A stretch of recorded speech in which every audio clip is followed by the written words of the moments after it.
¿Qué pasaría si todo lo que nos han enseñado sobre los orígenes del cristianismo fuera solo parte de la historia? Imaginemos por un momento que los símbolos más sagrados de la fe cristiana, el nacimiento virginal, la muerte y resurrección de Jesús, la imagen de María, el juicio de las almas e incluso la cruz, no nacieron con el cristianismo, sino que renacieron de tradiciones mucho más antiguas, envueltas en arena, papiro y silencio.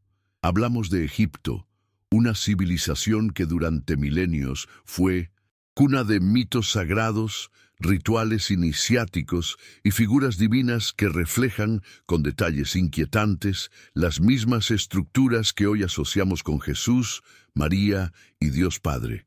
En esta oscura investigación, perforaremos los velos del tiempo y exploraremos los impactantes paralelos entre Horus y Jesús, entre Isis y María, entre Osiris y Cristo resucitado. ¿Es el cristianismo, tal como lo conocemos, una auténtica creación divina o una construcción estratégica basada en los dioses del Nilo? Prepárate para un viaje que puede sacudir todo lo que creías único, puro y revelado. Desde tiempos inmemoriales, Egipto ha sido considerado una tierra sagrada, donde la vida y la muerte se entrelazan, donde los dioses caminan entre los hombres y donde los secretos del alma son custodiados por escribas e iniciados. Mucho antes de que Jesús naciera en Belén, los egipcios ya contaban la historia de un dios hijo llamado Horus, nacido de una virgen llamada Isis, concebido divinamente después de la muerte de su padre, Osiris. Horus nació para vengar a su padre, luchar contra la oscuridad y traer luz y justicia al mundo. Lo llamaron el Hijo de Dios, el camino y la verdad. Estaba representado por un ojo sagrado que todo lo veía, y sus seguidores creían que, después de la muerte, conduciría a los justos a la vida eterna. Estas similitudes no son solo poéticas, son estructurales. Sugieren que el núcleo del cristianismo puede haber sido profundamente influenciado por mitos egipcios, milenarios o incluso derivado de ellos, adaptados para una nueva era y una nueva narrativa. Y lo más inquietante es que estas conexiones fueron ocultadas deliberadamente por los primeros teólogos de la Iglesia. Entre los paralelismos más llamativos está la narración de la vida de Horus, el dios halcón, hijo de la diosa Isis y del dios muerto Osiris. Los registros jeroglíficos egipcios y los textos funerarios cuentan que Horus nació de Isis sin unión sexual, una concepción milagrosa lograda con la ayuda del espíritu de Osiris después de su muerte y desmembramiento. ¿Te suena familiar esto? María también habría concebido a Jesús por intervención divina, sin contacto humano. Además, Horus nació en una cueva o gruta, rodeado de animales sagrados y pastores. Fue perseguido por Set, el dios del caos, al igual que Herodes persiguió a Jesús. Fue bautizado en el río Nilo por Anup, una deidad que se parecía a Juan el Bautista. Realizó milagros, sanó a los ciegos, caminó sobre el agua y resucitó a los muertos. Tenía 12 discípulos y fue traicionado. Finalmente murió y resucitó después de 3 días, ascendiendo al cielo para reinar junto al Dios Padre Osiris. Los paralelos no son alegóricos, son casi copias literales. ¿Y si Jesús fuera la encarnación de la misma esencia sagrada que los egipcios ya veneraban desde hacía milenios? O peor para los dogmas, ¿qué pasaría si la historia de Jesús hubiera sido moldeada conscientemente sobre los hombros de Horus? La Iglesia siempre ha afirmado que el cristianismo es único, revelado directamente por Dios, sin influencias paganas. Pero los documentos históricos y arqueológicos cuentan otra historia. En el templo de Luxor, por ejemplo, hay inscripciones que muestran a la diosa Isis con el pequeño Horus en su regazo, en una pose idéntica a la imagen clásica de María con el niño Jesús. Esta iconografía es anterior al cristianismo en más de 1000 años. La idea misma de la Trinidad, Padre, Hijo y Espíritu Santo, ya existía entre los egipcios, representada por Osiris, Isis y Horus, y el juicio de las almas con el pesaje del corazón contra la pluma de Maat es un espejo casi exacto del juicio final descrito en el Apocalipsis. Incluso el símbolo de la cruz tiene raíces egipcias. El Ankh, o cruz alzada, representaba la vida eterna y los dioses a menudo lo consideraban una llave entre los mundos. Todo esto plantea una pregunta inevitable. ¿Fue el cristianismo una revelación divina original o una evolución inteligente de las religiones egipcias remodeladas para conquistar el mundo romano?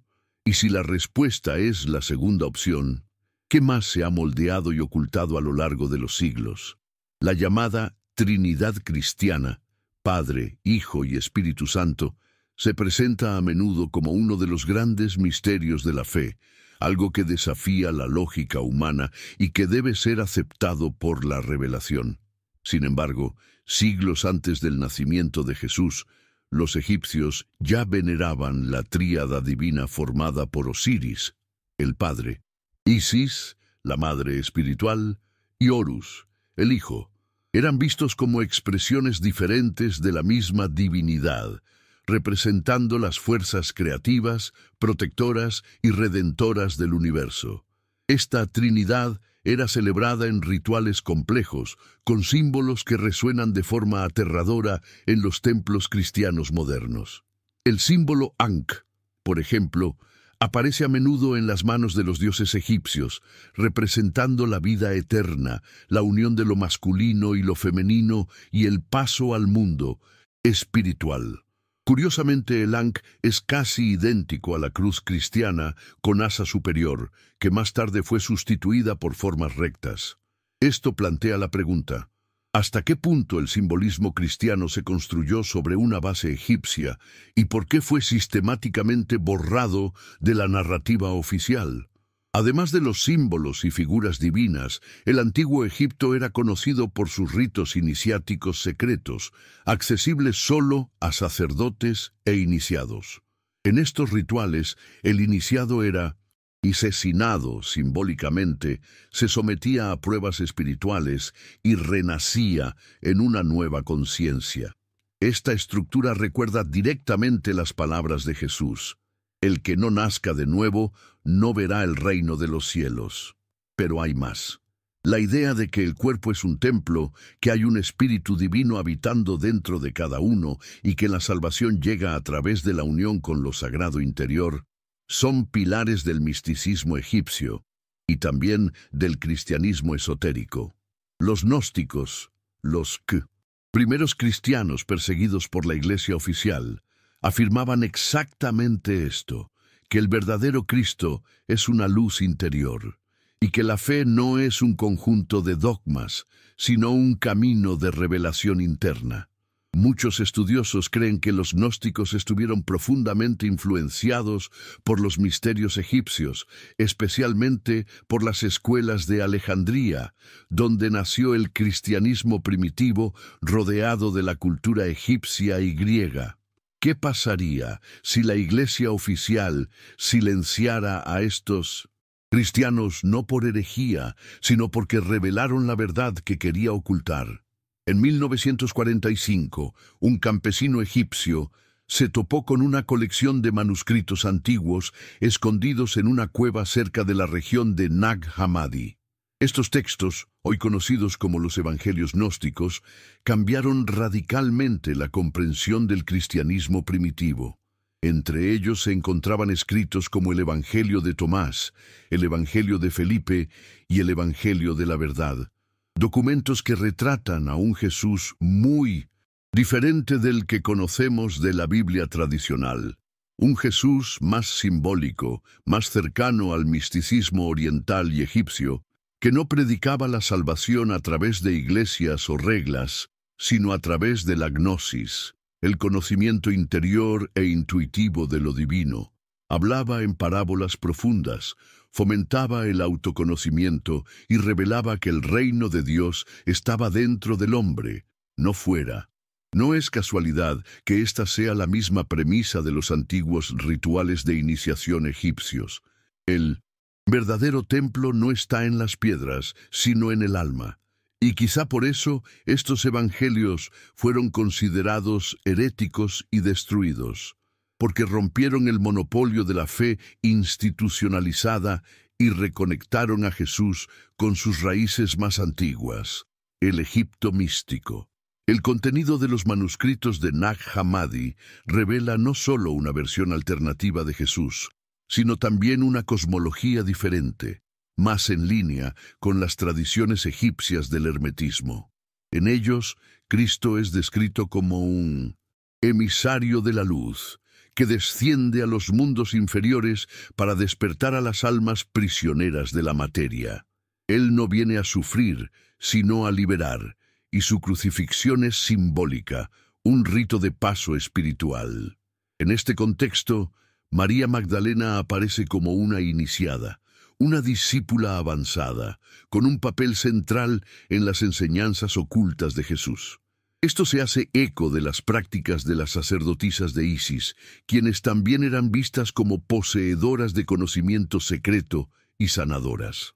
La fusión entre el misticismo egipcio y la narrativa gnóstica de Cristo forma un cuadro revelador. Tal vez el Jesús histórico fue un iniciado en misterios mucho más antiguos, y lo que ha llegado hasta nosotros, a través de las manos de emperadores y concilios, fue solo una versión moldeada para controlar a las masas. ¿Qué pasaría si el verdadero evangelio estuviera entrelazado con los papiros del Nilo y no solo con los rollos de Jerusalén? Otro paralelo sorprendente que rara vez se discute en las iglesias es la sorprendente similitud entre María, madre de Jesús, e Isis, madre de Horus. Ambos están representados como figuras sagradas envueltas en pureza, compasión y poder espiritual. A Isis se la llamaba la madre de los dioses, reina del cielo, la siempre virgen, y a menudo se la representaba con un halo alrededor de la cabeza y con su hijo en brazos. Esta imagen, como ya se ha dicho, es anterior en siglos a la iconografía cristiana de la Virgen María con el niño Jesús. El culto a Isis era tan poderoso que se extendió por todo el Imperio Romano antes del nacimiento del cristianismo e incluso era venerada en Roma. Es posible que los primeros cristianos, al intentar adaptar su fe al mundo grecorromano, absorbieran la imagen de la Madre Divina egipcia, transformando a Isis en María y adaptando al niño Horus como Jesús. Esta transición no fue solo simbólica, fue estratégica. La incorporación del arquetipo de la Madre Sagrada dio al nuevo culto cristiano un atractivo emocional y familiar para las personas acostumbradas a lo femenino sagrado. La pregunta que surge es, ¿qué pasaría si María nunca hubiera sido una figura histórica, sino más bien una personificación refinada de la antigua diosa que el Vaticano prefirió silenciar? La ausencia de datos históricos sólidos sobre María en los Evangelios refuerza aún más esta hipótesis. Sabemos poco sobre su vida, sus orígenes o su papel real en la misión de Jesús, más allá de los relatos poéticos de su nacimiento y crucifixión. En contraste, la figura de Isis está extremadamente detallada en los mitos egipcios. Ella es la buscadora del cuerpo de Osiris, la madre que resucita, la dama de los hechizos y la curación, la mujer que conquista la muerte con el poder de la palabra sagrada. Si miramos con atención, esta narración resuena fuertemente en los dogmas marianos desarrollados por la Iglesia: la Inmaculada Concepción, la Asunción al Cielo, los títulos de Reina del Cielo y Madre de Dios. Nada de esto está explícitamente afirmado en los textos bíblicos. Son construcciones teológicas posteriores que surgieron en contextos en los que el culto a la diosa madre todavía estaba vivo en el subconsciente colectivo. Así, al canonizar a María con atributos divinos, la Iglesia puede haber hecho más que crear una santa. Puede haber bautizado a Isis con otro nombre y continuado su culto bajo una nueva apariencia. ¿Qué revela esto acerca de las verdaderas raíces del cristianismo? Entre los legados egipcios más evidentes dentro del cristianismo está el concepto del juicio de las almas después de la muerte.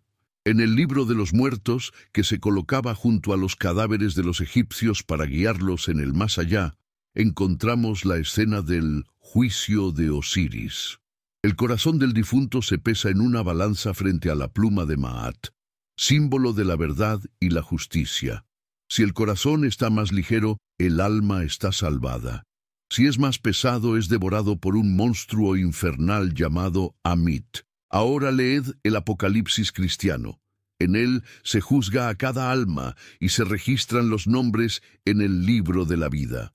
Los que sean hallados dignos heredan la vida eterna. Los demás son arrojados al lago de fuego. El paralelismo es explícito. La idea de una vida después de la muerte condicionada a un juicio ético y espiritual era uno de los pilares del culto a Osiris, considerado el juez supremo de las almas. Esto plantea una pregunta incómoda. ¿Es el juicio final cristiano un reciclaje del tribunal de Osiris, adaptado a la imaginación romana y apocalíptica de la época? Y si es así, ¿por qué nunca nos enseñaron esto? Curiosamente, muchos símbolos del juicio egipcio también sobrevivieron en el arte cristiano medieval. Las escamas de Maat aparecen en mosaicos bizantinos, pinturas renacentistas e incluso en vidrieras de catedrales, a menudo en manos de arcángeles como Miguel. El mismo nombre, Amén, que concluye las oraciones cristianas, tiene raíces en el término egipcio Amón, uno de los nombres del Dios creador. Esta fusión de conceptos, palabras e iconos no es accidental.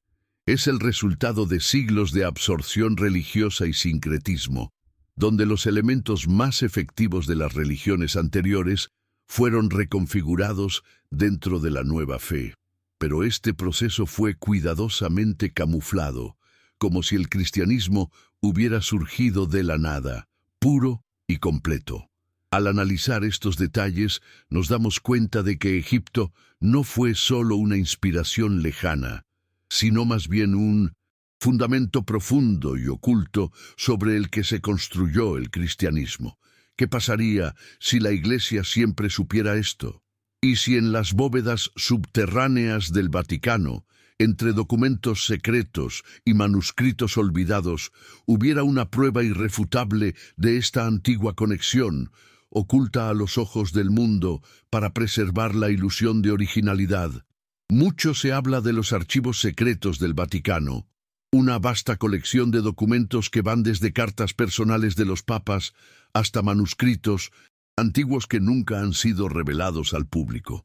Entre estos archivos hay rumores persistentes sobre textos egipcios, traducciones de papiros herméticos, códices gnósticos completos e incluso versiones alternativas de los evangelios, encontrados por exploradores y arqueólogos, pero inmediatamente confiscados por la Iglesia. La pregunta que resuena es, ¿qué hay en estos documentos que no se puede compartir? ¿Por qué tanto secretismo?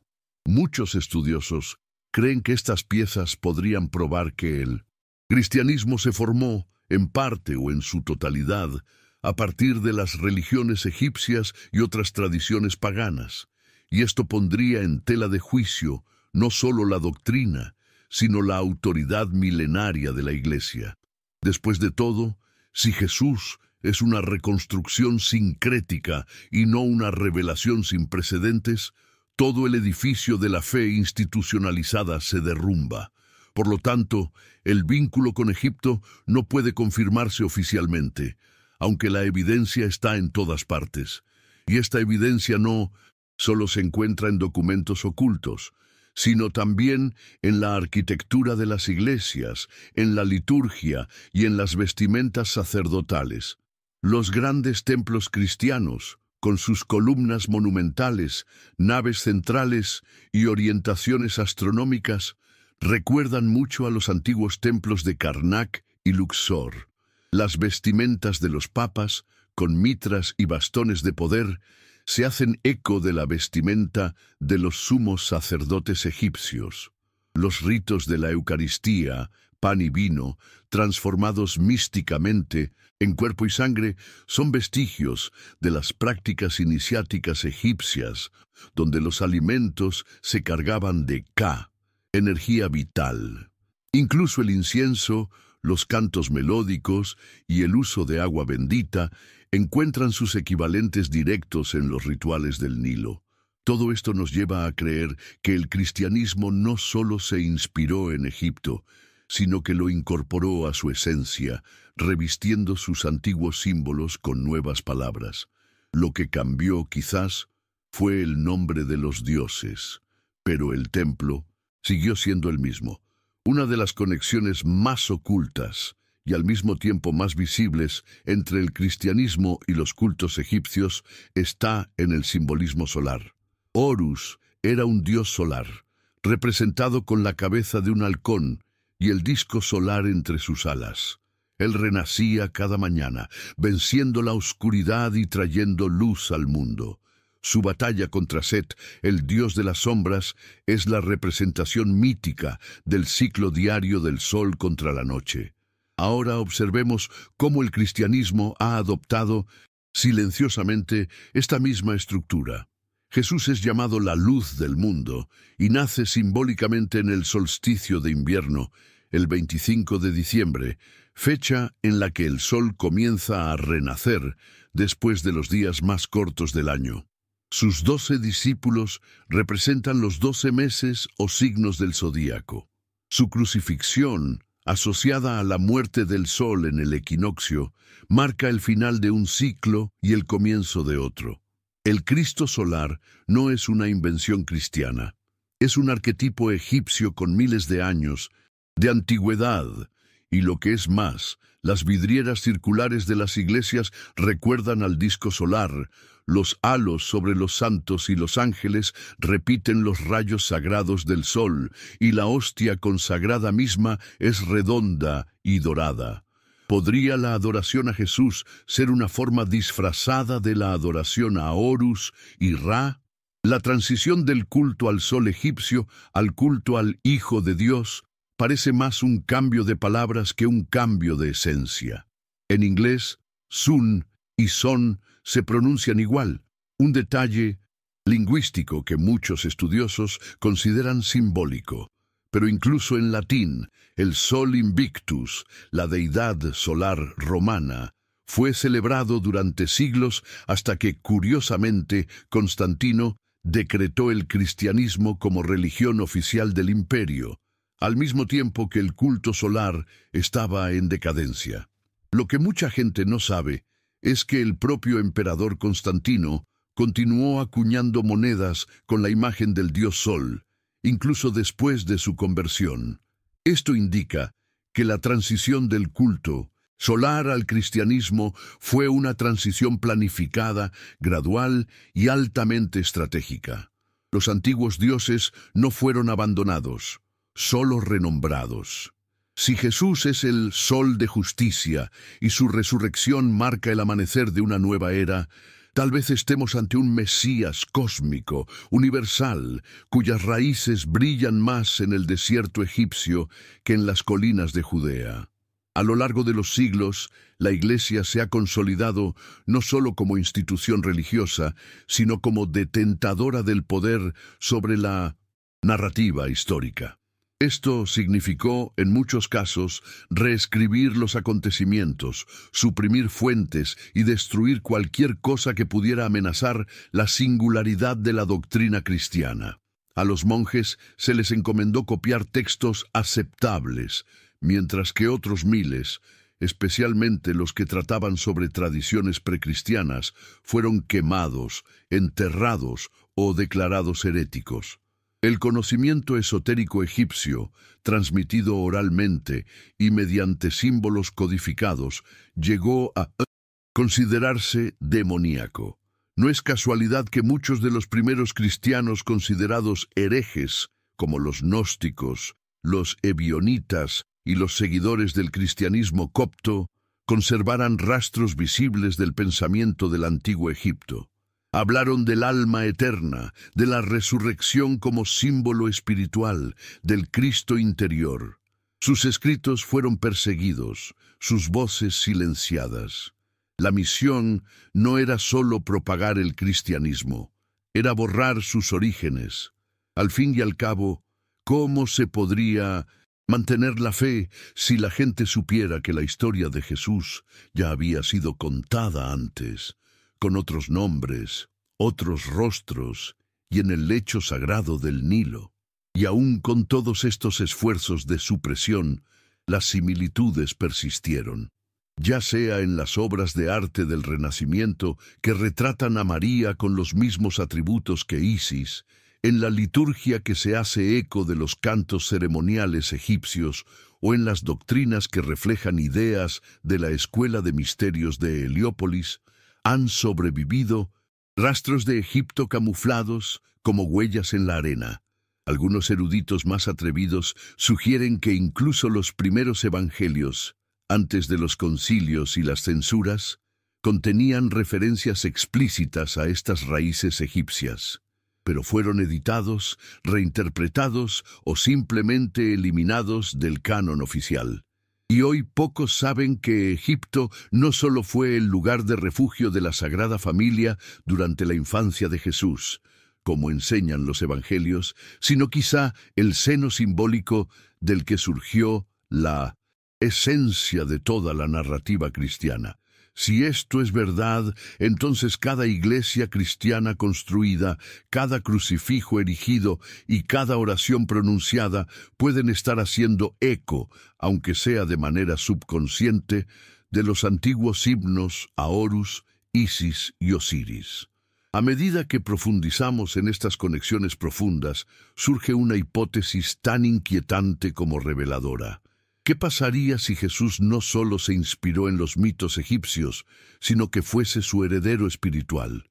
¿Qué pasaría si su misión, su lenguaje y su simbolismo hubieran sido moldeados por las antiguas tradiciones del Nilo, incluso antes de que fueran codificadas por los evangelios? Alejandría, la ciudad donde floreció el cristianismo primitivo, fue el centro del aprendizaje egipcio y de la filosofía helenística. Allí, bibliotecas, escuelas místicas y círculos de iniciados intercambiaron conocimientos durante siglos. No es difícil imaginar que los primeros cristianos bebieron de esta fuente. Después de todo, los propios apóstoles hablaron con metáforas que resuenan en los mitos egipcios: luz y oscuridad, renacimiento, muerte simbólica, vida eterna, combate espiritual. Lo que nos lleva a un punto crítico. El cristianismo no habría sido una ruptura con el paganismo, sino su continuidad transformada.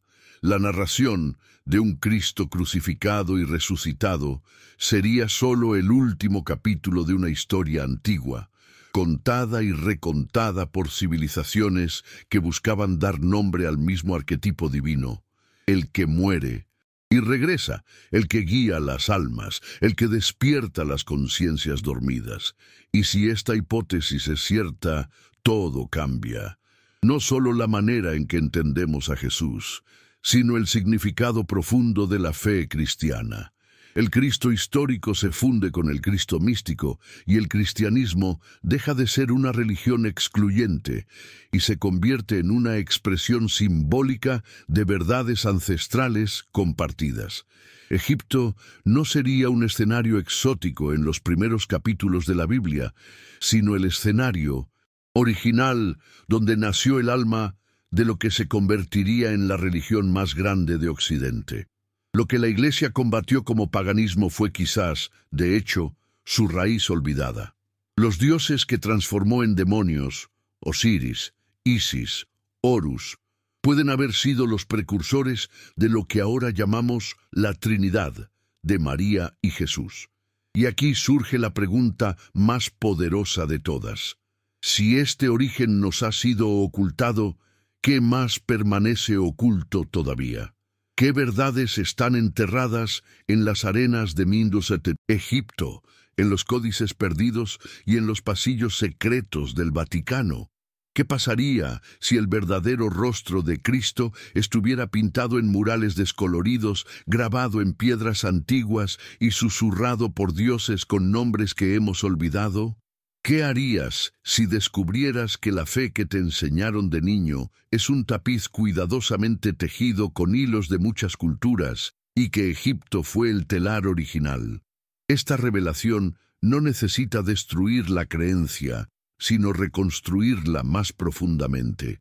Porque quizás Jesús no fue el principio, sino más bien la culminación de un antiguo linaje espiritual.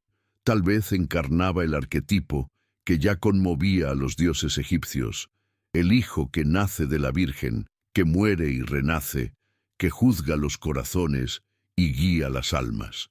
Quizás la cruz que hoy llevamos en el pecho sea el eco del Ankh, la clave de la vida eterna.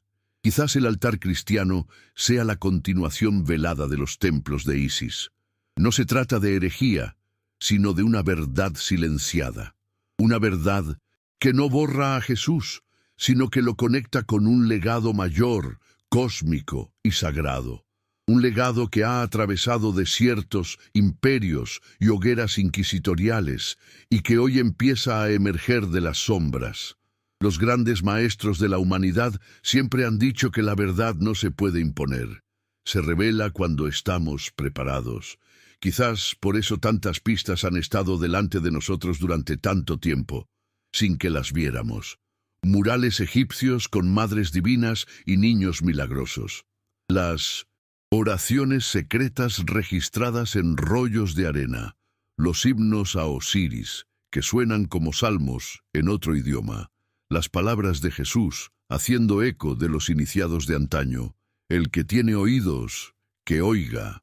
Si has llegado hasta aquí, es posible que ya hayas empezado a escuchar. Tal vez sentiste que el Cristo del que te enseñaron en la escuela es solo la punta de un iceberg que se pierde en el tiempo. ¿Y si Egipto no fuera solo un capítulo de la infancia de Jesús, sino el origen de su propia esencia espiritual? ¿Qué pasaría si la fe cristiana, tal como la conocemos, fuera simplemente la versión occidental de un misterio universal, escrito en jeroglíficos, cantado en cánticos antiguos y tallado en piedra eterna? Esa idea puede resultar incómoda, puede causar rechazo, pero también puede liberar, porque no disminuye la figura de Jesús. Al contrario, la amplía más allá de los límites religiosos. Jesús deja de ser propiedad de un credo y se convierte en el heredero espiritual de la sabiduría eterna, el Cristo solar, el Mesías interior, el Hijo de la Luz. La Iglesia puede haber intentado borrar a Egipto del registro, pero el alma humana guarda recuerdos que ni siquiera el tiempo puede destruir. Y ahora, con todo lo que ha sido expuesto, la pregunta ya no es si existe una conexión entre Jesús y los dioses egipcios, sino por qué nos impidieron verla y qué más esconden. Si la fe es una búsqueda de la verdad, entonces no debemos tener miedo a las preguntas. Debemos temer al silencio. La verdad no necesita protección, necesita luz, y por eso existen vídeos como este, para reavivar la chispa del cuestionamiento, para dar voz a lo que ha sido silenciado. Hoy en día, cuando miramos una imagen de María, es posible que veamos a Isis. Cuando miras la cruz, es posible que veas el Ankh. Mientras escuchas las palabras de Jesús, tal vez sientas el aliento de los dioses antiguos hablando a través de ti, no como rivales, sino como ecos de la misma fuente divina. Porque quizás la verdadera fe comienza donde termina el dogma y donde comienza el recuerdo de quienes realmente somos. Ahora que conoces esta conexión ancestral entre Jesús y los dioses egipcios, ¿crees que el cristianismo fue moldeado por los cultos del Nilo? ¿Podría el verdadero origen de la fe estar escondido en templos enterrados y pergaminos prohibidos? Comenta a continuación con tu opinión. Queremos saber lo que tú piensas. Y si esta investigación ha sacudido tus creencias, suscríbete al canal Biblia Prohibida, porque cada vídeo es una llave. Y hoy abriste una puerta que muchos todavía tienen miedo de afrontar.